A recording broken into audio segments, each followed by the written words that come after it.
and South Korea and what's going on in this very key relationship for the United States. And there's no better partner to have this conversation with than with the ambassador of South Korea, Ambassador Lee. Ambassador Lee presented his credentials as ambassador to the United States in January of this year. He is a sort of person who has had a remarkable career in diplomacy. He started out in diplomacy, but he's also distinguished himself in academia and also as a member of Korea's National Assembly. He has previously served as South Korea's ambassador to Germany. He has been the first deputy director of Korea's National Intelligence Service.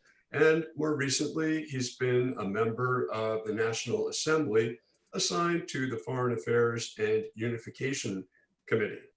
He has been involved in every big issue for South Korea over the years on the diplomatic front, most importantly as a member of the four-party talks in the 1990s, and then leading the South Korean delegation to the six-party talks on the Korean conflict at the early part of this century. Ambassador Lee, I'm so glad that you're able to join us today. We had originally planned to meet back in June and we had to reschedule till today. We're so grateful for your flexibility in joining us. I'd like to turn the floor to you for some opening comments, after which there's some questions we'd like to ask you. So Ambassador Lee, over to you. Okay, good afternoon. Have had a good lunch today. I had a dinner with the former U.S. Ambassador to Korea, Ambassador Hubbard and his wife and my residence. I had enjoyed the dialogue, conversation, chatting with him and his wife for 2 hours. We vividly remember our work together since the 1990s. So such that I have been involved in some diplomatic issues between United States and Korea for a long period. This is my first time as a diplomat to the United States. So but even though I have been working hard for not only the bilateral issues between United States and Korea, but also I have been involved in North Korean nuclear issues since a long time ago, since the first nuclear crisis in 1992, in the cooperation with the United States. But I feel very sorry that our endeavor hasn't yet brought the good outcome from the negotiation with North Korea. Well, let me start my statement.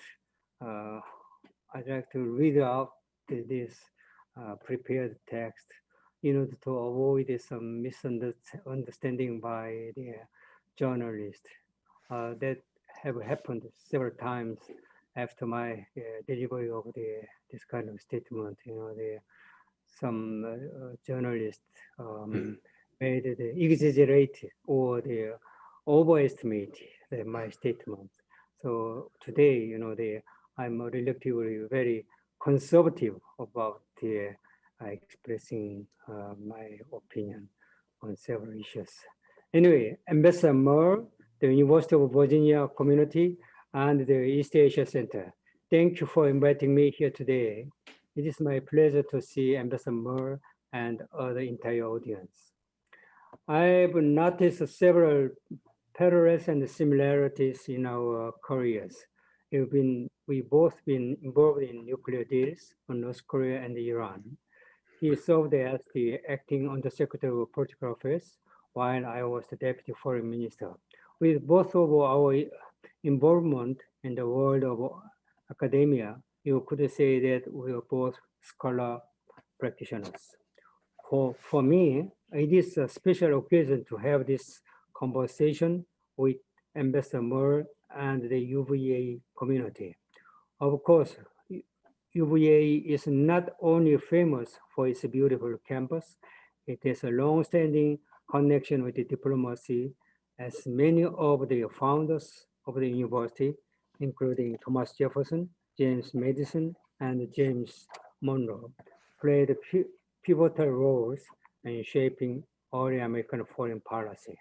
And of course, the UVA Cavaliers are still the defending NCAA champions in basketball and lacrosse. Today, I will talk about Korea and the United States, our shared history, and our ongoing cooperation. I want to bring my personal perspective on this topic, both as a lifelong student of international politics, as well as a career diplomat on my fourth posting in the United States.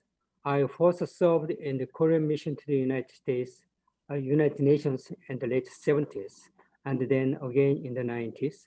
And I was the political minister counselor at our embassy here in Washington, D.C. 20 years ago. This means that I have been fortunate enough to witness many inspiring changes. These include the development of Korea as a democracy with a robust economy, the growth of the Korea-US relationship, and in more recent years, the dramatic interest of Americans on Korea and K-culture. Let me elaborate a bit on each of these points. When I was a college student, Korea was among the poorest nations on earth. Outsiders would say that democracy was a hopeless dream. Nowadays, in the span of a few decades, Korea has grown into a dynamic democracy with a robust economy. Earlier this year, a major US newspaper ranked Korea as the 9th most influential country in the world Global Power Index. A few months ago, when President Trump proposed an expanded G7 group of advanced nations, the first leader he called to invite was President Moon of Korea. But this is just a snapshot of the remarkable transformation my country has gone through. One of the primary causes of this transformation is the growth of Korea-US ties. I like to say that it is now more than 70 years strong. We often use the phrase, an alliance forged in blood, to describe our relationship. But together, we have made one of the most successful alliances in modern history. 70 years ago, in 1950, young men from all over the United States responded to the nation's call to go to Korea. And as is written on the wall of the Korean War Veterans Memorial here in Washington, D.C., defend, quote, a country few knew and the people they had never met, unquote. That is why I try to meet Korean war veterans whenever I can to express our gratitude for their service. As ambassador, my first visit was to the Korean War Veterans Memorial. I'm sure most of you have visited the National Mall, and it's there, right next to the Lincoln Memorial. In June, I visited the Veterans Memorial again, and I joined President Donald Trump and several Korean War veterans to mark the 70th anniversary of the outbreak of the war. Even in the minds of COVID-19, it was a dignified ceremony, and I had the chance to greet the veterans and talk to President Trump. The sacrifice of these veterans is the foundation for our alliance, which has underwritten the peace, security, and the prosperity of Korea and the wider region for the past decades. Even now, there are 28,500 American men and women in uniform serving in Korea. So as a Korean ambassador to the United States, I'm devoting myself to making our alliance stronger, broader, and deeper. This alliance has been one of the most important themes of my diplomatic career, along with striving for peace on the Korean Peninsula. I was first involved in the North Korean nuclear issue in the early 90s when I worked at the UN Security Council. Then, and in 2000s, I took part in many rounds of talks as the first chief negotiator for the six-party talks. Since that time, there have been many ups and downs, and this issue still remains a daunting challenge. These are the security aspects of our alliance, but of course, our relationship is much more than that. So let me talk about how we are working on the economic side as well. Korea and the United States are important economic partners for each. The Chorus FTA is the pillar of our economic cooperation.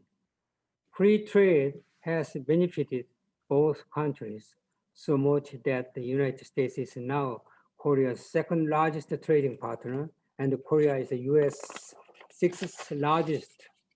Korea has many globally famous companies loved by US consumers.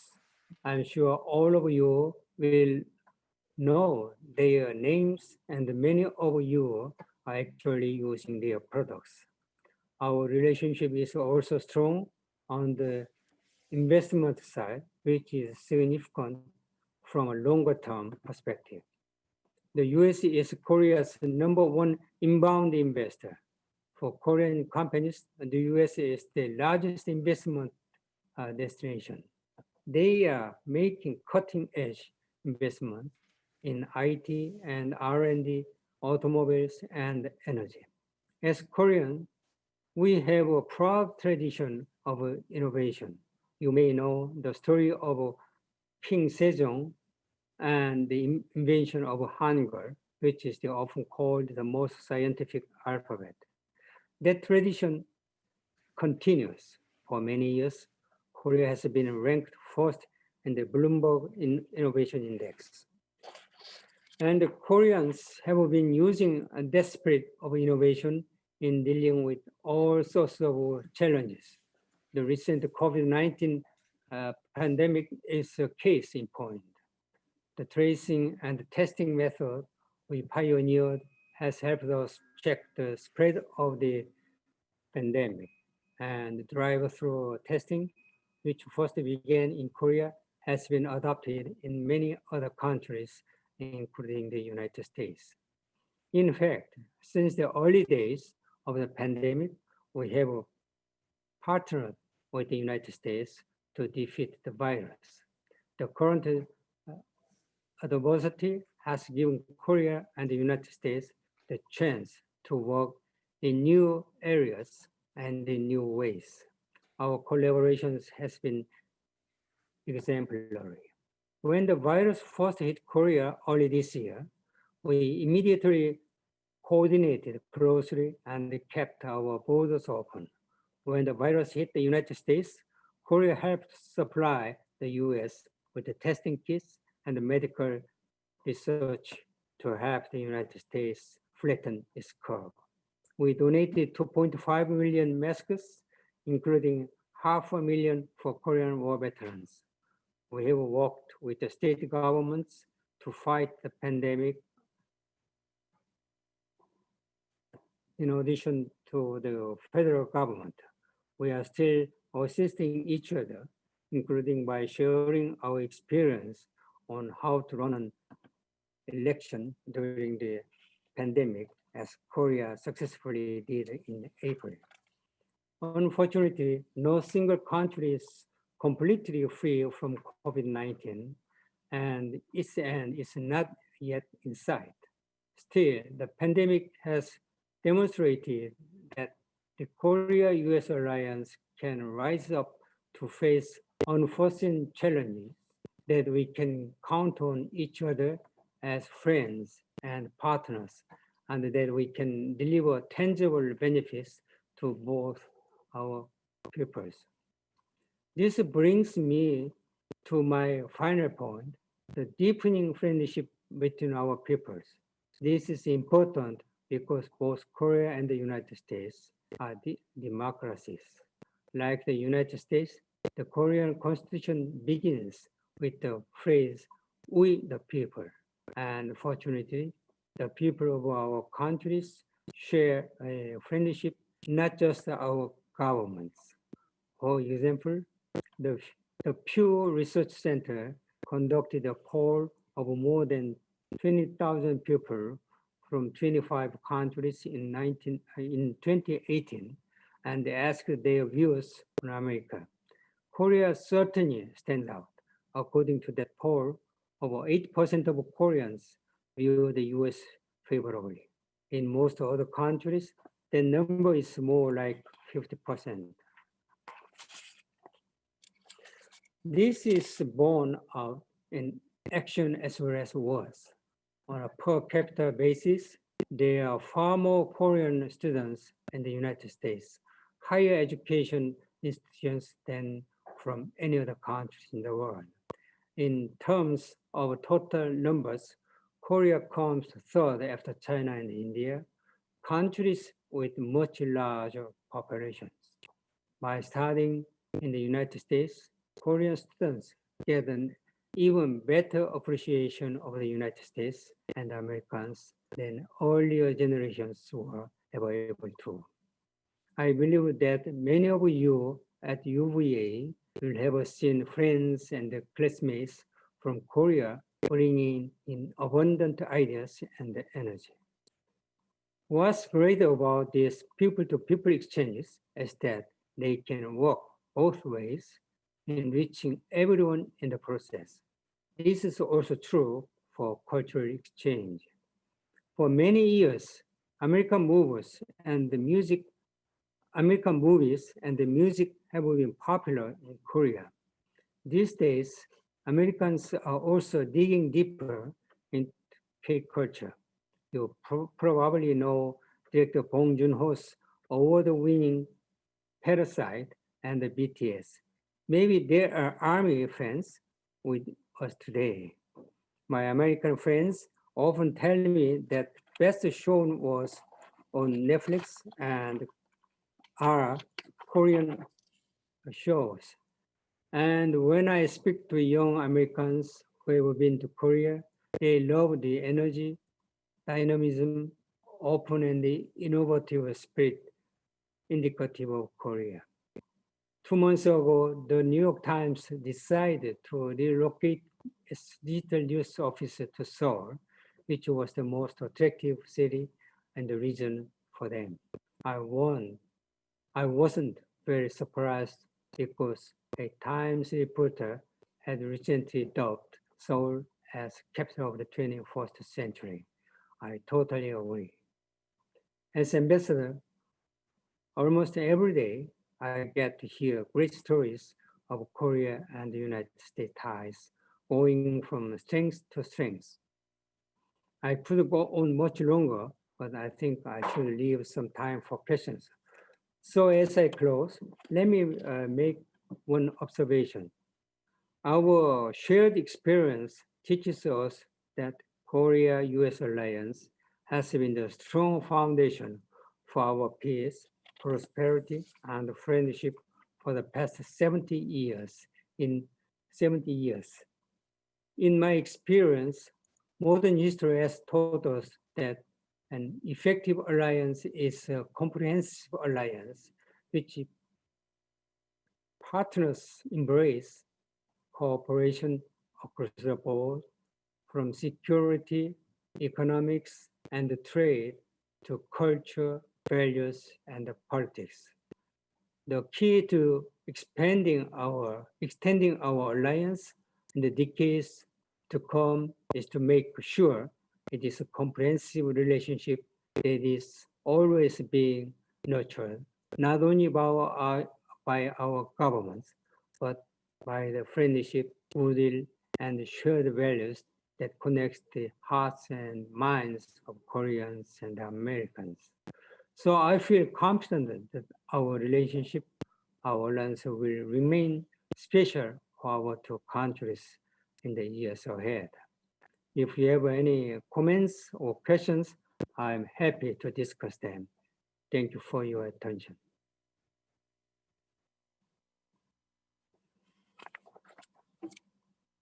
I can't hear you.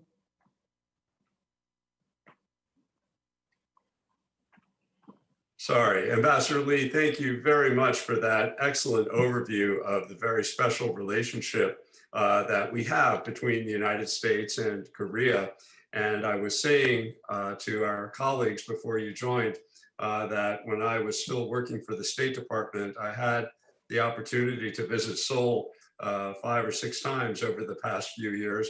And every time I was there, it seemed more dynamic, more energetic, more innovative, and there just seems to be no limit to the potential that South Korea has.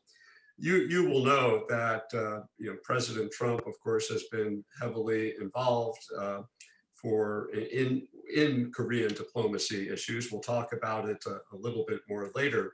But one of his favorite observations is that when you look at satellite photography of the Korean Peninsula, the difference between North Korea and South Korea is so dramatic. At night, South Korea is ablaze with light and obvious economic activity, and North Korea, the same nation but divided for political reasons, is almost completely dark. So I wonder if you could explain a little bit more why you think South Korea has so quickly become one of the most successful nation states on Earth today, both from an economic perspective, certainly, innovation, industry, trade, diplomacy, politics, and culture, as you mentioned in your remarks. What explains, what are the secret ingredients to this kind of success that South Korea has had? I don't think we have the secret ingredients in the fast development of democracy or economic achievements. But before going into detail, I feel very sorry that at night you compare the night scene between South and North Korea. You said that at night, North Korea is really dark. Being dark in Pyongyang or in North Korea is regarded as very poor country. It's a symbol of the status of the being poverty in North Korea. As you said, South Korea is bright at night. I think at night brighter than daylight. But anyway, the comparison between South and North Korea is very, painful to us. The North Koreans are our brother. We share the same language, blood, culture, history, but they are totally separated from South. Anyway, you asked the very, good questions. Why Korea became so, the etching-cut development. Well, it probably requires an epic to explain with a variety of angles to look at. As I shared my personal observation in my opening remark, it's a phenomenal story how Korea has become who she is today. It is a rare case in history of the world when a country achieves both democratization and economic growth in a single generation. Transitioning from an aid recipient to a donor country in several decades is unprecedented. Our Korean people might have learned the importance of national identity, values, democracy, and economic development from our adversity and hard times in our history. The colonialism by Japan and the Korean War, two most tragic experiences. With limited natural resources, I believe the Korean people's dedication to invest on people was the key to innovation. The people's desire to live a better life was not just an economic aspiration, but political and social one to build a better country. I believe our success is largely attributable to this energy and resilience of the people. Of course, it's needless to say that our alliance was a solid foundation for our development and prosperity. Well, thank you very much, Ambassador. I think those are very persuasive reasons that obviously economic success and hard work is very important, but ultimately it really, I think, as you've explained, having a very firm sense of national identity and national values, of national history. Certainly that's been true, I think, in the rise of American power and influence as well, despite having a very diverse population, very occupying a lot of territory. The United States has also relied very heavily on that kind of national identity and national history. So I agree with you that that's very, very important. One of the challenges that has really been the focus of so much of this special relationship between the United States and South Korea has been trying to find a just and equitable, and most of all, a final resolution to the Korean War conflict of 70 years ago. Our countries have tried every approach you can think of. President Kim Dae-jung in your country, of course, tried the Sunshine Policy for many years. Various American administrations have tried approaches like that. We've also worked hard from the United States to use economic pressure and sanctions, working through the United Nations Security Council and other multilateral fora. And then, of course, most recently has been this high-level summitry that President Trump has attempted with now 3 meetings with Kim Dae-jung. So despite all of these different efforts and these various tactics and strategies that our governments have tried, a formal end to the conflict and the prospect of reunification of North and South Korea seems as far away as it has ever been. I know our audience would be very interested to hear from you what lessons your government has drawn from this experience, and how will your government plan to apply those lessons in approaching this relationship with the North going forward? Oh, well, I can extend my time for explaining or answering to these questions, because the 5 minutes, 10 minutes response could not be enough to explain from A to Z. It's a long story, very difficult issues. So how could I explain these issues within 5 minutes time? But anyway, I have to make some response in briefly, not too long. First of all, let me say that the status of armistice has continued for 67 years since 1953. Legally, the Korean War has not yet been terminated. Going through the process of formation of the peace regime, we have to work hard to resolve several issues. which are concern to us, including North Korean nuclear issue. North Korea's nuclear program has long been on the top agenda. North Korea's building up of nuclear weapons are a source of a threat to the peace and the stability on the Korean Peninsula. Well, living with these North Korean nuclear issues, we cannot be optimistic about the reunification. None of the surrounding countries, including the United States, China, would support the reunification as well as North Korea maintains its nuclear arsenals.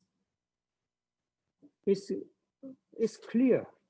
Nobody can deny that kind of the analysis or judgment. But anyway, as we have seen for last 2 or 3 years, in particular, through the endeavor made by the President Trump, North Korea's nuclear program has been the agenda, top agenda among the international communities. But we have been working hard to resolve or to persuade or to induce North Korea and the negotiation for the denuclearization. We failed. Up to now, North Korea has built up its capability for their nuclear program. We cannot stop. We failed in stopping their activities. But how could we resolve this issue? That is still the very hectic issues, hectic problem, not only of the United States or South Korea, but also all of the international communities. But with these problems, we cannot talk about the termination of the war. As well as North Korea builds up beef of its arsenals, it's too early to talk about the peace regime on the Korean Peninsula. But if we say before the denuclearization of North program, we can achieve the peace regime on the Korean Peninsula, it's not realistic actually. As well as North Korea has kept or is keeping the nuclear arsenals, none of the country support the peace regime on the Korean Peninsula. Anyway, I admit that we have not achieved denuclearization yet. However, we have learned lessons for the last 30 years. It is noteworthy that the summit diplomacy among two Koreas and the United States has enhanced the mutual understanding among 3 countries, at least among 3 countries. Still, it is a long way to go to achieve the goal of denuclearization of North Korea.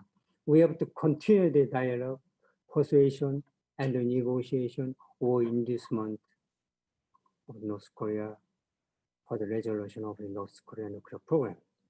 It is quite clear that major feasible means to nuclearize North Korea are already put in our toolkit, which are diplomacy, sanctions, and deterrence. And at each front, we have accumulated enough capability and experiences. The ROK U.S. alliance is equipped with a strong defense posture against any North Korean threat. We should not lose the timing when a window of opportunity opens to make a breakthrough in our efforts to denuclearize North Korea. Well, my answer is relatively very short, but I hope that I'll have another opportunity to have a long discussion on this issue in some time, not far from today. Yes, I agree with you, Ambassador, that it's something that we could spend hours and hours discussing. But you know, as diplomats, I think you and I can both appreciate the importance of patience. Difficult challenges like this are not easily solved very quickly, and many difficult challenges endure many failures until success finally comes through. The odds of success, of course, are quite challenging. I think in history, there are only 5 countries that have voluntarily given up their nuclear weapons capability once they achieved it. South Africa and Libya, and Ukraine, Belarus, and Kazakhstan. Those 3 are for slightly different reasons with the breakup of the Soviet Union. But I think most people assume that most countries, once they develop this capability, particularly countries that don't have many other resources, it's very hard to persuade them to give up that particular capability. Do you think that you'd mentioned that it's hard to imagine unification ultimately succeeding without resolving this question? But if I could ask a slightly provocative question, is it possible to imagine that so long as we have the capability to deter North Korea's use of those weapons, could it be controlled? Could we, in fact, live with a nuclear-armed North Korea while not putting security of the broader region in jeopardy, so long as we had sufficient deterrence? That's the very controversial question. If I said yes, we can achieve the peace regime along with the North Korean nuclear arsenals, maybe I might be criticized by many of the Korean people, not only Korean people, but also the international community. I might be a target of the criticism or some blame.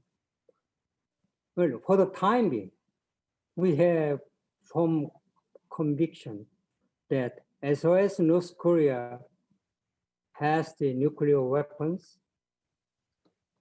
it's unthinkable to achieve the peace regime on the Korean Peninsula. Where under the NPT regime, none of the countries except the 5 countries, including United States, Russia, China, France, and England, could not, none of the countries could have the nuclear arsenals. But of course, we know that India, Pakistan, Israel have got it. And now North Korea has become a nuclear power country, nuclear weapon power. But with these things, I don't think the international community will accept any kind of the peacelessness on the Korean Peninsula. They treated the Korean Peninsula as a focus of some conflict because of the North Korea's possession of nuclear weapons. So under these circumstances, I don't expect that reunification or peaceism could be formulated with North Korea's nuclearization. I understand. Yes. Thank you. Thank you for answering that very difficult question. I wonder if we could turn for a few minutes to the U.S. Korean relationship. As you mentioned at the beginning of your remarks, I had been in the United States Foreign Service for quite some time, for 36 years. And I had spent my final 18 months working in the Trump administration, my final position, as you mentioned, was as Undersecretary for Political Affairs. And I'm not revealing any state secrets to say that through the course of the 36 years I spent in US diplomacy, there was no period of as much dramatic change in style and substance and atmosphere in US diplomacy as there was in the Trump administration compared to all of the previous administrations in modern times. So I wonder if you could talk about how that change in style and substance under the Trump administration foreign policy, how has that affected the US-Korean relationship? And how has it affected the ability of you and your team at the embassy in Washington to do your job in serving that relationship? I'm quite sure that you may guess my response. I cannot be so frank, or I cannot be so much concealing manners. But anyway, I have to make some response to your question. As I've mentioned earlier, both countries are tied very tightly in order to protect the shared values of freedom and democracy. Since then, the alliance, which is the aggregate of all aspects of the relations, has been developed into the comprehensive strategic alliance. Given the depth and the width of our alliance, I would call it an institution inspired by shared values. I believe, therefore, fundamental features of the ROK-US alliance have maintained the same regardless of the changes in administration. Trump administration has demonstrated the importance of the direct communication among the top leaders. I think close consultations between my president and the President Trump have led to some of the unprecedented events on the Korean Peninsula, such as the bilateral summit between the United States and North Korea, and the trilateral face-to-face meeting among the three leaders. But you know, there will be some controversial questions regarding the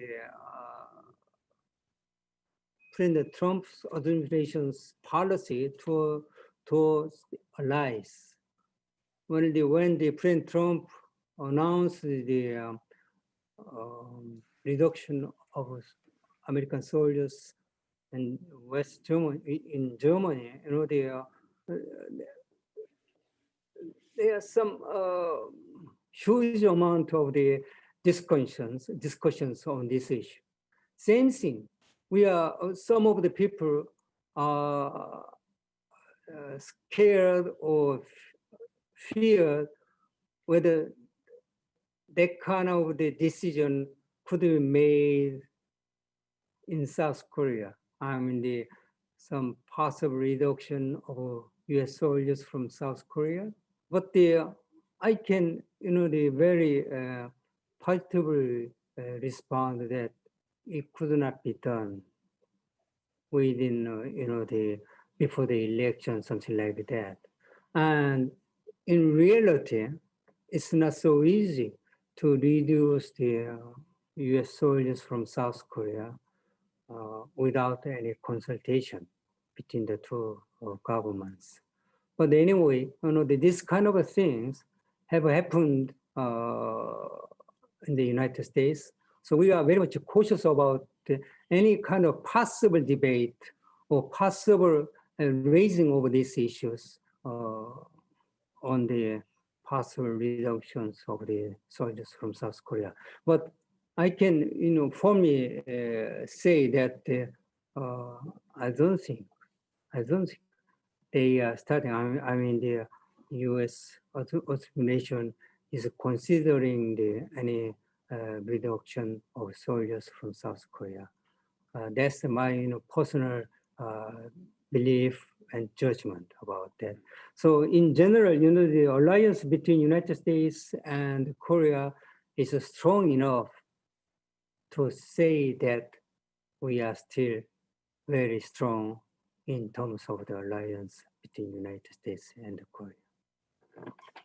Thank you. I think at a minimum, this very radical change in style of U.S. diplomacy, I think will help guarantee job security for diplomats who work in support of the relationship. And I really want to congratulate you on the great job you and your team have done navigating this new reality. I'd like to talk, no conversation about foreign affairs in Asia would be complete without talking about the impact of developments both within China as well as in China's growing relationships with the rest of the world.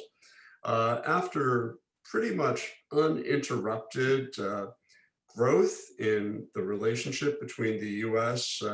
And China, since we formally established relations in 1979, there's been growing complexity and mutual interdependence. But this year, that has definitely changed. There have been significantly rising tensions between the United States and China across a wide number of questions, including trade and intellectual property protection, the situation of the Uyghurs in Xinjiang province and other human rights concerns, claims in the South China Sea, Western Pacific security issues, Hong Kong, and the list can go on and on that are causing rising tensions between the two countries.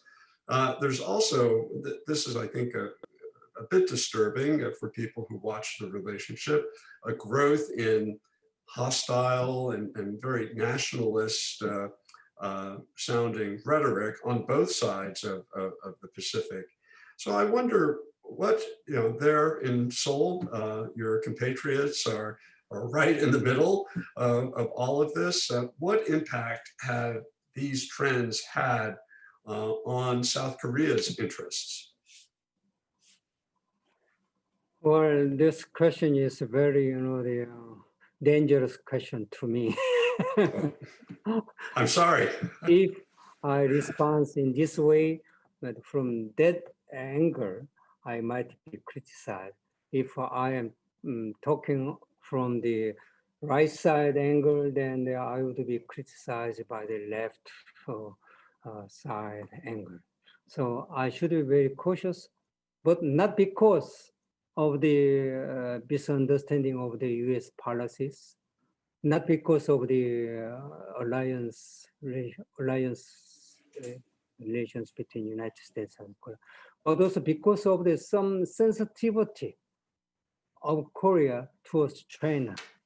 So that's the reason why we should be more cautious about characterizing the relations between between China and Korea, between be cautious about my government policy or positions between China and the United States. But as I have repeatedly mentioned about the values as allies between United States and Korea, the value comprise everything, I think. We have the same goal, same philosophy, same system, political system, economic system, social system, something like that. We share the same values with the United States. We could say that we share the value with China because their political system, as we know, totally different from ours. The economic system is different from ours. So I'm not mentioning about the value itself. It's of no use to talk about the value because the shared value is very formidable to both of us. But anyway, you are very much interested in our Korea's position between United States and China. once I want to repeat again, we share the value with the United States. The value means everything. Value matters in understanding the any other countries, in particular the friendly countries, allies. The value matters, Mhm. not other thing. Mhm. But if we are talking about the economy between China and Korea, they may,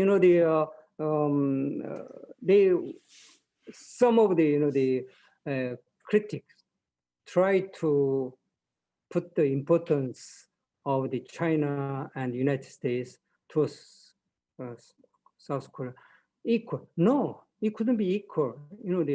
I said value, value matters. Value is everything. And then, but we have to say something about the economic relations between China and Korea because China is the number one trade partner. But until, I don't know exactly when, until 10 or 20 years ago, United States was number one trade partner of South Korea.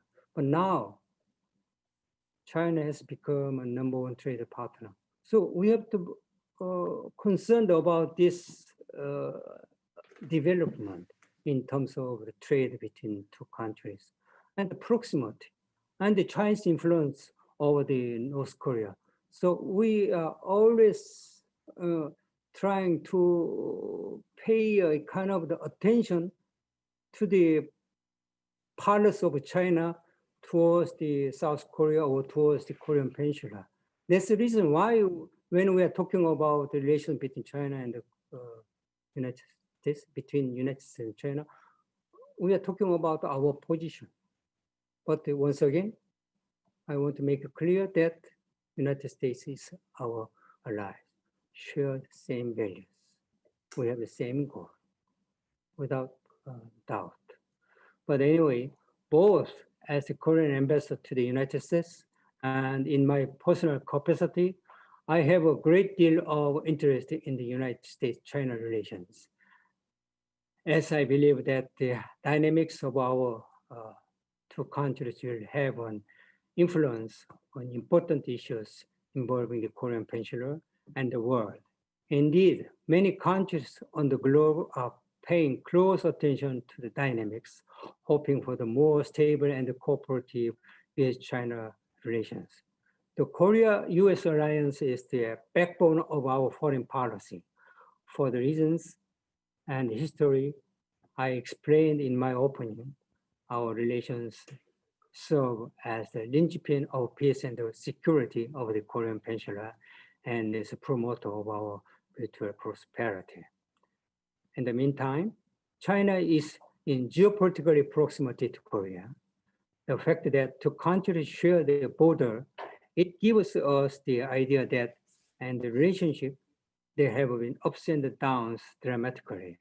Between Korea and China, there have been wars, cooperation, tension, and assistance across the border over the thousands of years. Korea-China economic cooperation has deepened for the past decades, as it is the case for many other countries in the region. Well, my questions would not be satisfactory to you, but as I said, I wanted to have another opportunity in a discussion about all of these issues together in some time. Well, thank you, Ambassador. Your answer is very clear, and it reminds me, despite all of the tensions in the U.S.-China relationship, one constant in probably the last 30 years of American diplomacy on North Korea has been the conviction, this has been true for Republicans and Democrats alike, that cooperation with China is absolutely essential if we're to succeed in that diplomacy. And I hope that that continues as we continue to try and find the success that you talked about earlier.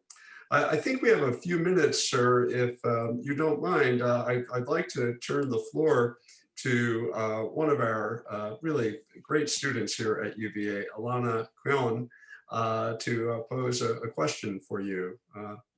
Lana? Hi, I just want to thank you so much for being here with us today.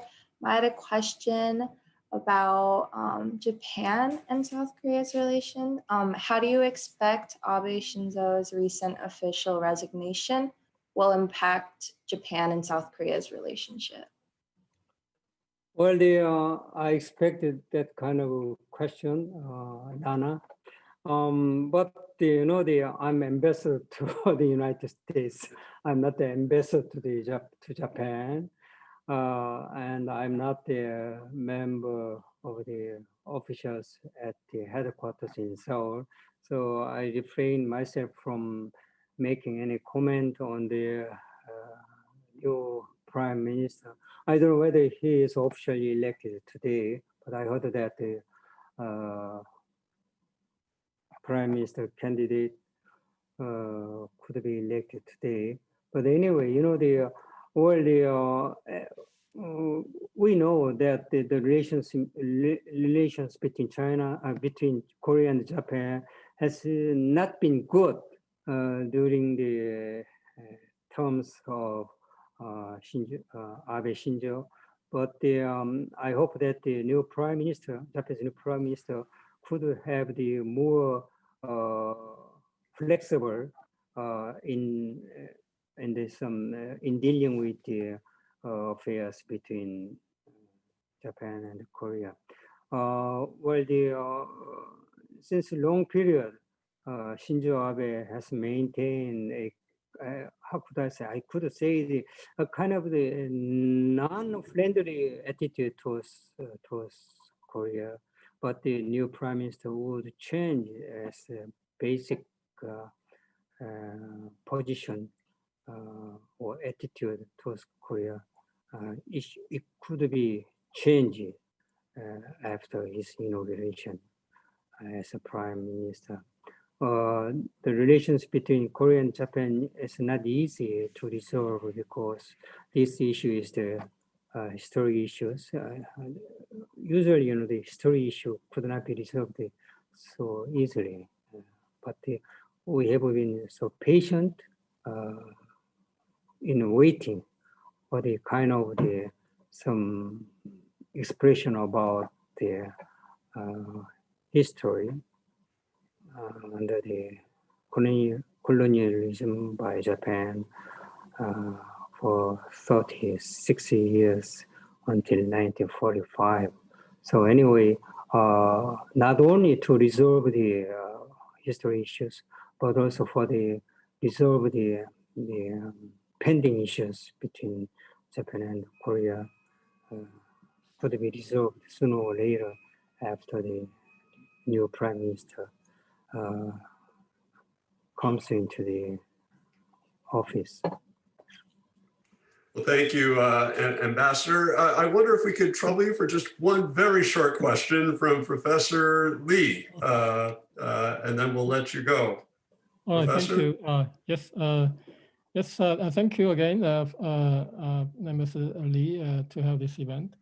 I'd like to ask a question about the recent transformation that Korea is going through. That is, Korea is becoming a global cultural power, in addition to having become an economic power, as you mentioned.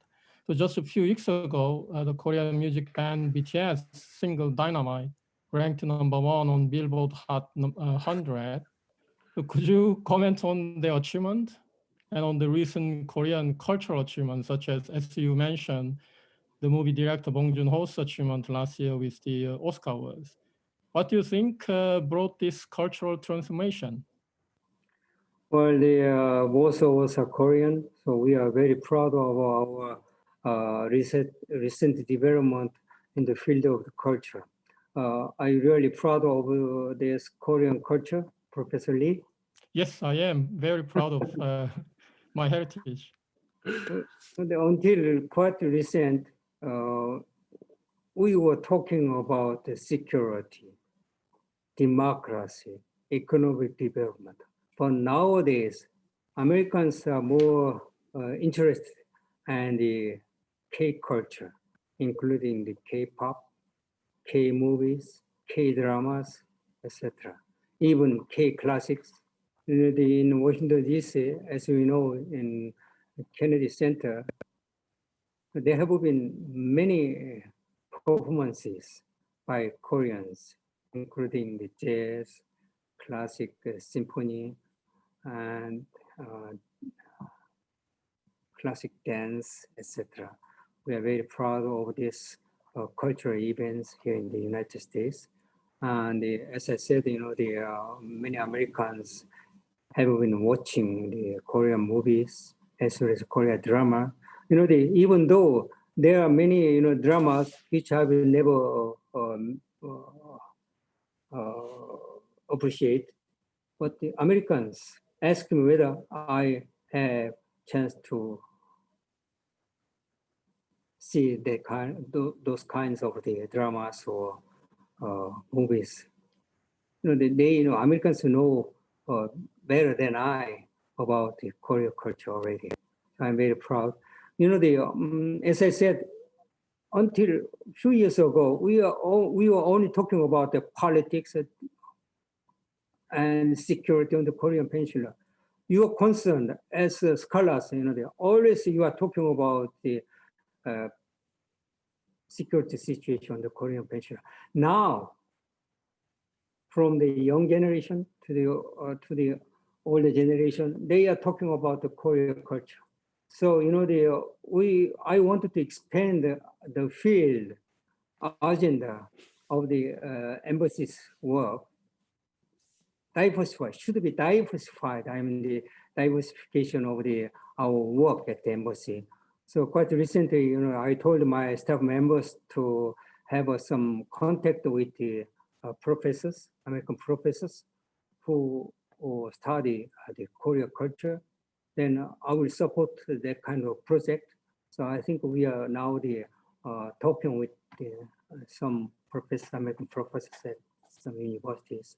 So I hope that the University of Virginia could have established some program or project in order to study the reason why. You asked this question to me, but I'd like to ask you to raise these questions, why Korean culture is become so popular, and please let student or professor study on this issue, then please give your answers to me, then I will help that kind of the project.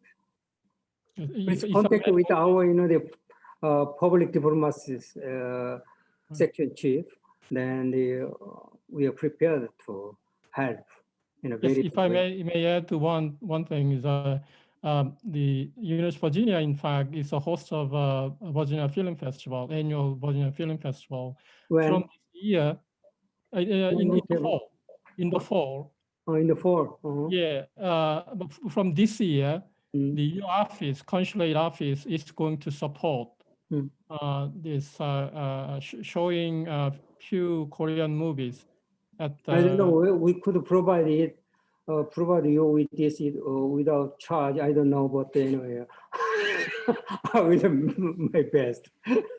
Korean movie might not be so cheap, so yeah, that's why your office is helping us. In fact, we'll help you anyway. We will provide. Thank you very much. The movie. Yeah.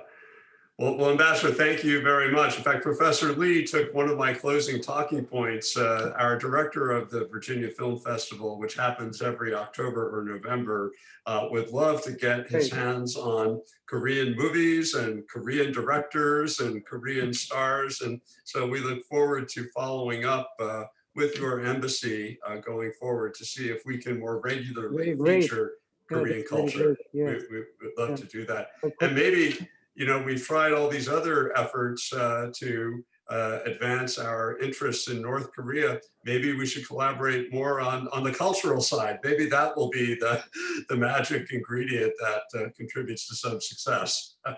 Okay, cool. Great. Well, Ambassador, thank you so much for your generosity and your kindness in spending this afternoon with us. We've really enjoyed the conversation with you, and we wish you so much success in your mission and hope that this won't be the last time. I hope once we get beyond the pandemic, we can host you here in Charlottesville and have you spend some time down here at our university to continue the conversation. So Really, thank you. I want to have this some opportunity to talk without the prepared text. Okay, that would be very nice. Free feeling So, talk, okay? good.